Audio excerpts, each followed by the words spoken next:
In the headlines tonight, United States welcomes the progress in securing humanitarian access to people in need.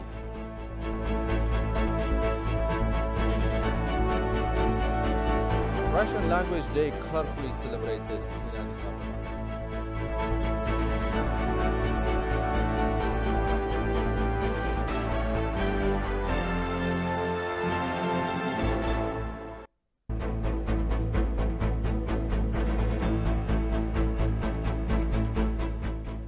To you all, very warm welcome to ETV News. I'm Grum Tariku.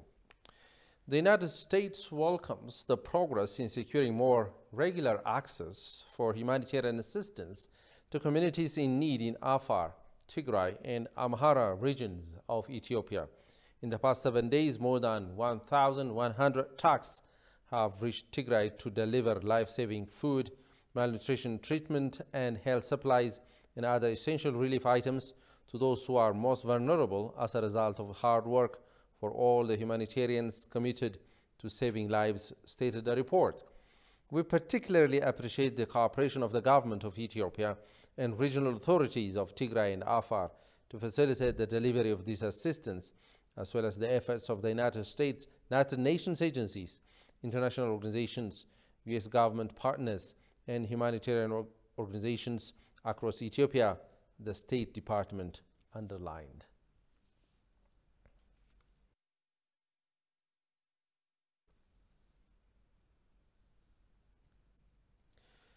The IGAD initiative on secondary school teachers training is an integral part of the implementation of the Djibouti Declaration, which aims to bring qualified experts on education.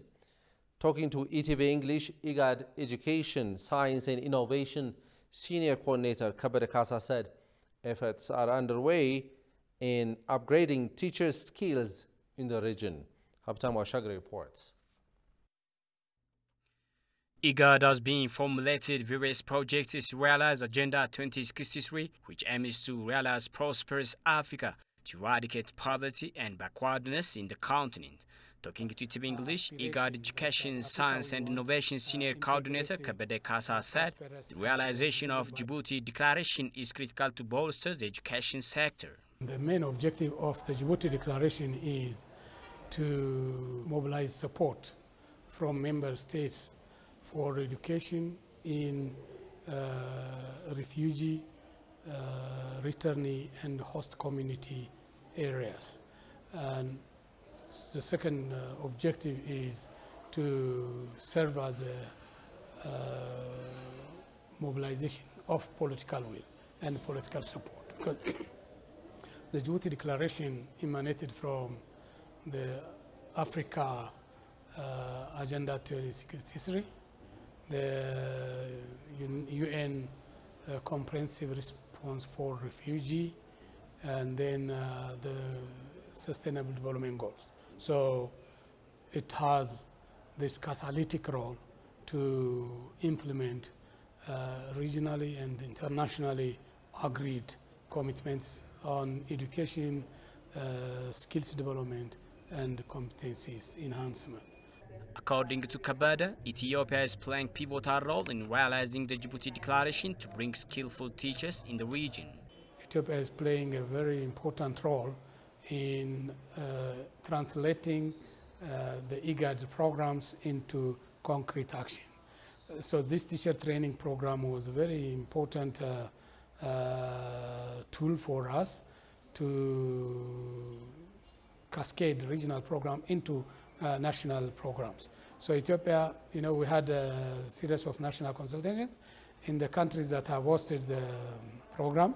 The second national consultation took place in Ethiopia, and the Ethiopian stakeholders were very positive, very cooperative, and I think now they understand the importance of training teachers in refugee and host community settings.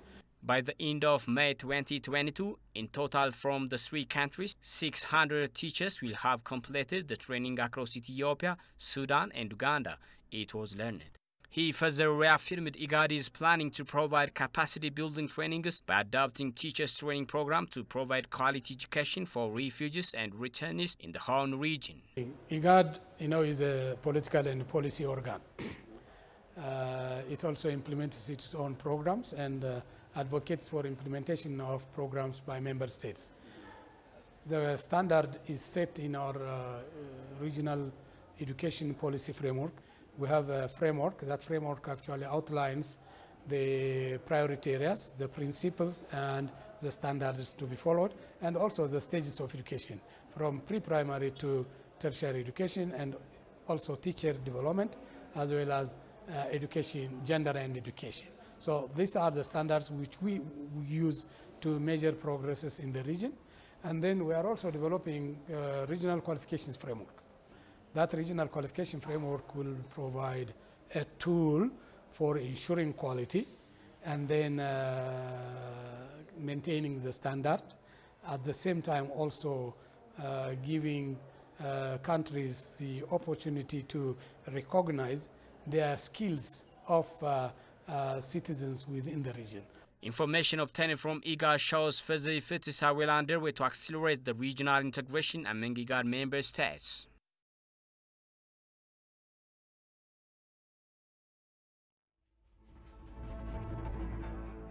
Hello and welcome. You're watching Addis News Hour with the headline. The first ever General Assembly of the Prosperity Party has been going on over the past 3 days. Thank you for joining me here at the United Nations Economic Commission for Africa.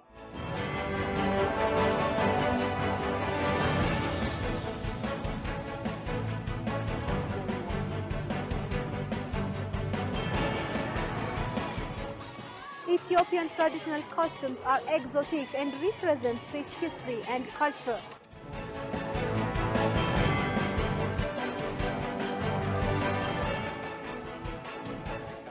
KTV English will bring you fresh stories on the diplomatic arena. Stay tuned.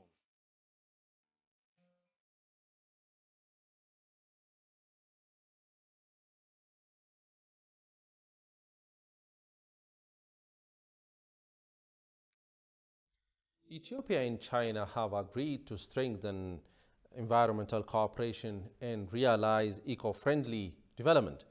Director General of Environmental Protection Authority, Getahun Garadao, told Xinhua that Ethiopia is keen on boosting cooperation with China to expedite its environmental protection endeavors. Garadao said environmental relations already include technology transfers, experience sharing, and the promotion of climate-friendly investments. He further underscored China's experience in rehabilitating the environment through technology-based recycling endeavors as a potential partnership area. Chinese companies can help Ethiopia in plastic recycling, electric recycling, e-waste management, and chemical disposal, said Getahun. Meanwhile, he commended Chinese companies operating in Ethiopia for their emphasis on protecting the environment.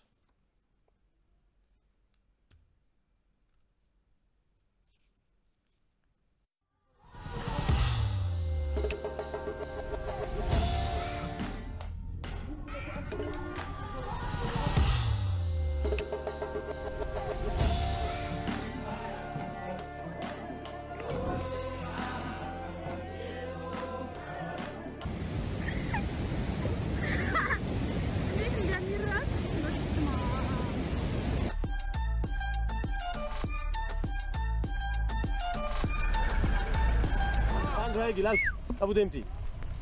Oh, Abi. Yes.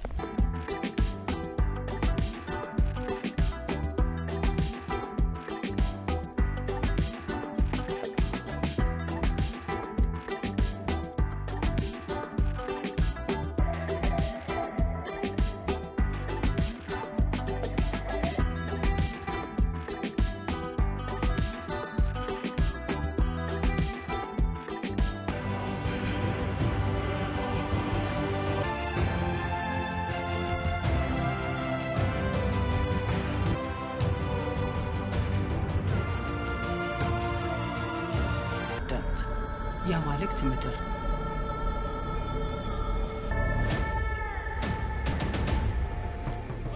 እስትንፋሴ ናቸው።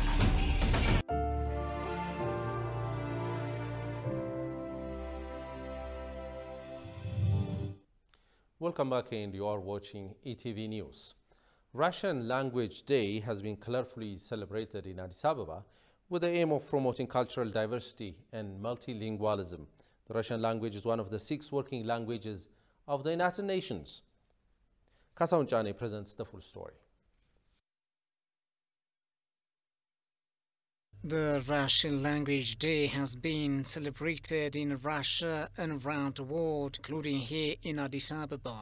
The day is directly related with the birthday of the great Russian poet and founder of modern Russian literary language, Alexander Sergeyevich Pushkin. According to the Russian ambassador to Ethiopia, the decision to celebrate the Day of the Russian language as one of the 6 official languages of the United Nations is aimed at promoting cultural diversity and multilingualism. The day was observed for many times here in Ethiopia. The Russian language, besides being one of the most widely used languages in the world, ranks, for example, among languages into which most books are translated, it ranks 7th.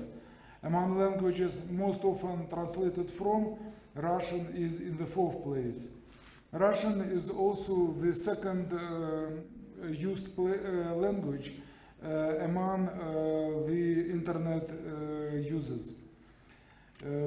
In addition to the Russian Federation, Russia is the official language of some CIS countries, and it remains the language of unofficial communication practically in all the former republics of the Soviet Union. It is interesting to mention the fact that Russian is a mandatory language for all astronauts who are trained to work on the International Space Station. One of the goals of this program is to maintain the equality of all 6 official languages of the United Nations: Arabic, Chinese, English, French, Russian, and Spanish, as well as to raise awareness of the history and culture of each of the languages. On June 6, 2011, President of Russia signed a decree on the annual celebration of Russian Language Day in Russia. Russian language today is celebrated in many Russian cities. On this day, there are many cultural events devoted to literature and the Russian language, as well as the works of Alexander Pushkin.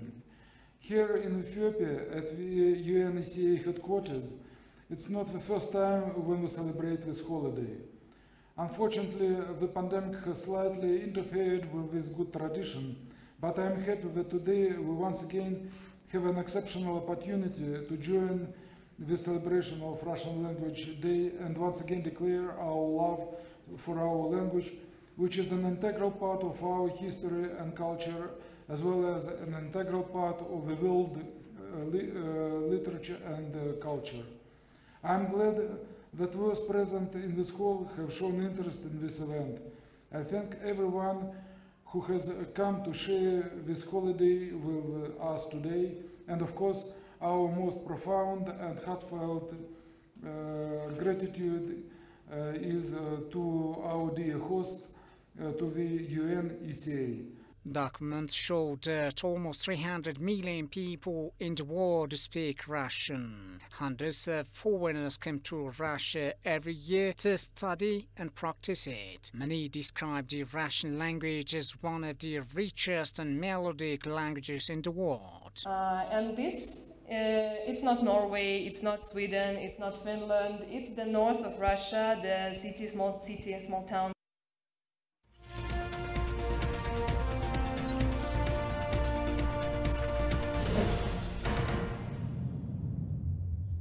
The Council of Ministers has given the nod to a 786.6 billion budget for the coming fiscal year. It is 40% higher than what lawmakers has apportioned for 2021-2022. In dollar terms, the budget will exhibit a 14% increase. Ethiopia has been in problem for the past 2 years due to the war in the north and COVID-19 pandemic, not to mention global market inflation. The proposed budget is meant to address the issues.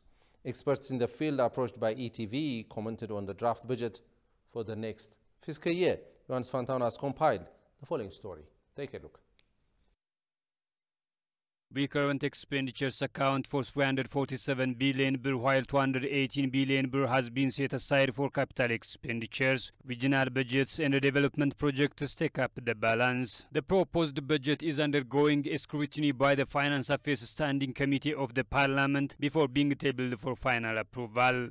Higher as it's compared to its predecessor, the budget is expected to meet goals such as the 10-year National Perspective Plan, peace and security, rehabilitation of IDPs, reconstruction of damaged infrastructures, and future socio-economic transformation endeavors. Finance experts painted an optimistic picture of the situation when approached by ETV. Budgets are usually a significantly reflection of what the country will be doing for the next year. And therefore, it's very important that this budget should be formulated according to the needs of the country. And I think the kind of budget that has been developed now, both at the recurrent level and capital expenditure, including subsidies to the regions and the sustainable development goals, seems very reasonable to me. Of course, budget, just like any other country and economy, it has to reflect the current and also the projected and forecasted realities of the country. So it's a financial reflection of what the government plans to do, and then the situation that the country is in. And that situation is not just local, but also the global trends and factors also affect it. And personally, in my opinion, I think I would say this is a major departure from past year budget in terms of distribution between the different components. But I would say it's also a fair and reasonable reflection of what needs to be done and how resource needs to be allocated for the coming budget year. Meanwhile, consumers in Ethiopia wake up each day to find the cost of living edging ever higher. The outcome is muffled consumption on most goods. Recently, Ethiopia's food price inflation has increased dramatically. Given the double-digit growth rate and the lagging demand reported by the government, the current food price hike in the country remained a puzzle to many. All eyes are on policymakers as to what the proposed budget means while measured against this reality. Regarding this, the financial experts have this to say. The inflation has different trajectories in terms of its origins. One is, of course, the stills and drastic devaluation of the Ethiopian birr, which places a very high demand on the consumers. And the second thing is, of course, is the question of demand and supply. And this has very little to do with the kind of money supply from the central bank. The proposed budget has increased by 111.94 billion birr, or 16.59% compared to the previous fiscal year. According to the scholars, the budget, which has a small capital share, is not a growth-driven budget. This is not an expansionary budget. This is not a highly growth-oriented budget. And I would say this is realistic and fair, because one of the challenges or the shocks that the country is facing is very high inflation rate, which has reached up to 36.6% for the month of April. So how do you stabilize this? It has to be a bit of contractionary monetary policy, and also you have to allocate enough resources to stabilize this galloping inflation rate. And the main direction that the government following is to significantly subsidize basic necessities and commodities where high inflation is being shown in the economy. And the second one is actually increasing the production and productivity from the agriculture sector. The country, which is going through a lot of difficulties, has proposed a large budget, but it is acceptable because the large amount is intended to the rehabilitation and overcome market instability. The scholars also commented about the need of efforts to ensure the completion of mega projects and implementation of new projects that have the potential to create more jobs. Ethiopian ambassador to Japan, Tafara Darboe, met with CEO of Toyota Tsusho Corporation, Kazumasa Kimura, and manager of Power and Infrastructure Group of African Division, Hiromi Ohara. The ambassador briefed the investment opportunities, incentives investment policies and competitive advantages in the manufacturing, energy and pharmaceutical sector in Ethiopia and called on the company to invest in car assembly, fertilizer production, pharmaceuticals and energy generation, among others.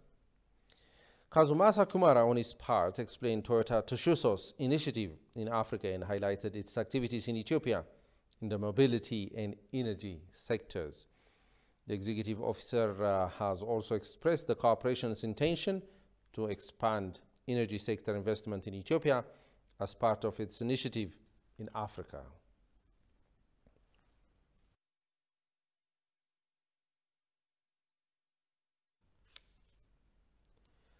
CEO of Industrial Park Development Corporation, Sandokan Dababa, exclusively talked to ETV English that Ethiopia has seen notable achievements in the industry sector, regardless of the countless challenges facing the country.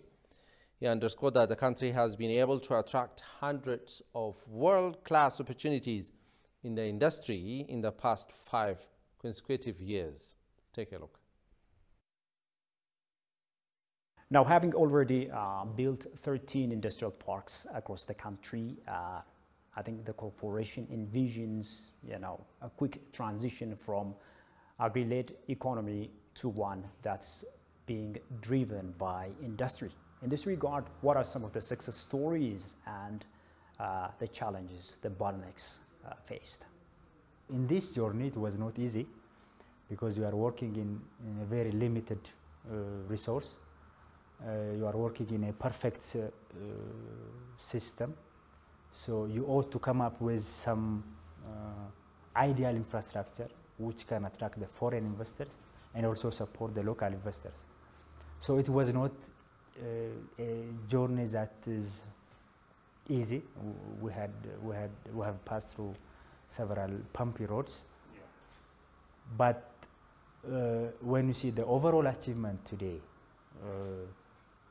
in terms of building this world-class infrastructure, not only building, in terms of attracting hundreds plus foreign investors.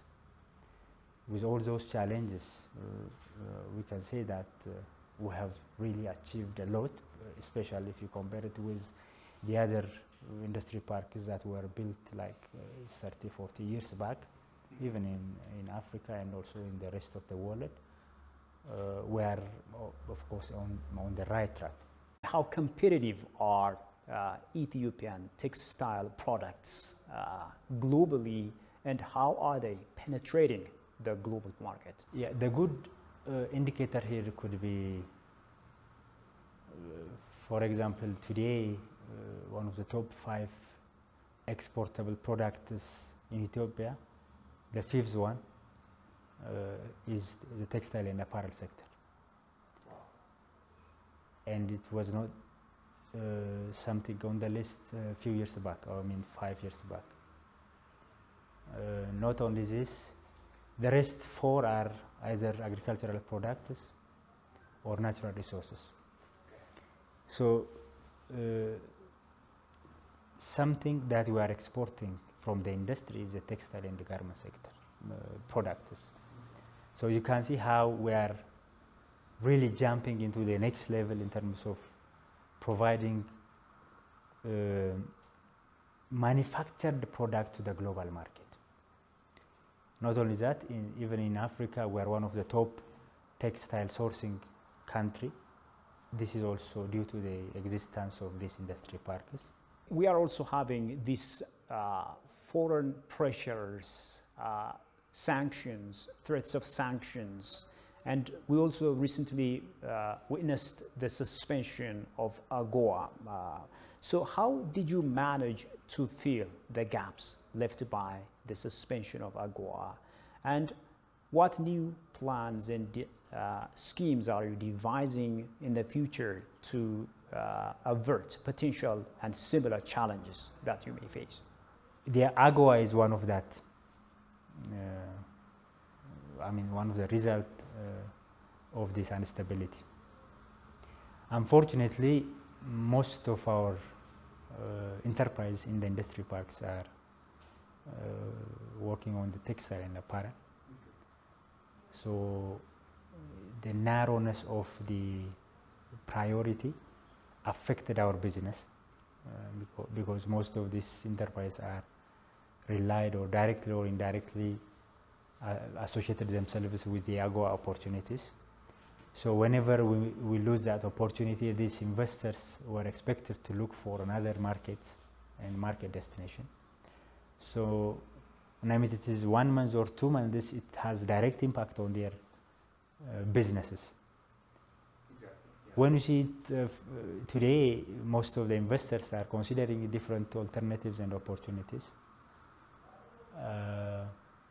Some of them are revising their portfolio, how they can provide in the absence of AGOA for the US market. The rest are considering different market destination in Europe and Asia and so on. So they are catching up with the challenges. But fortunately, you cannot mention a single investor that closes a factory specifically due to the AGOA. So that's also an opportunity. It's now time for Forex Update. Let's have a look.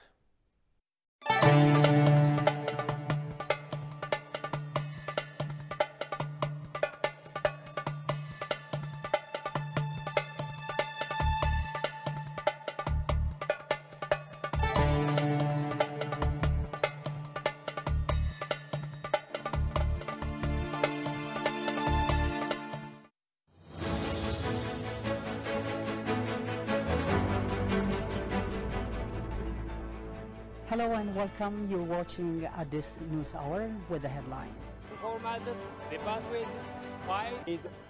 Thank you for joining me here at the United Nations Economic Commission for Africa. Good evening to you all. Very warm welcome to ETV News. I am Grum Tariku.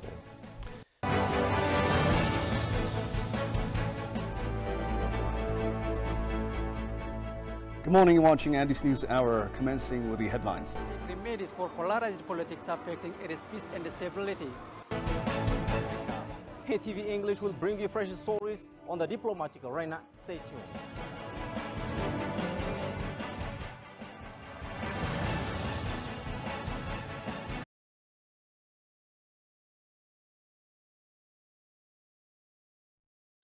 Welcome back.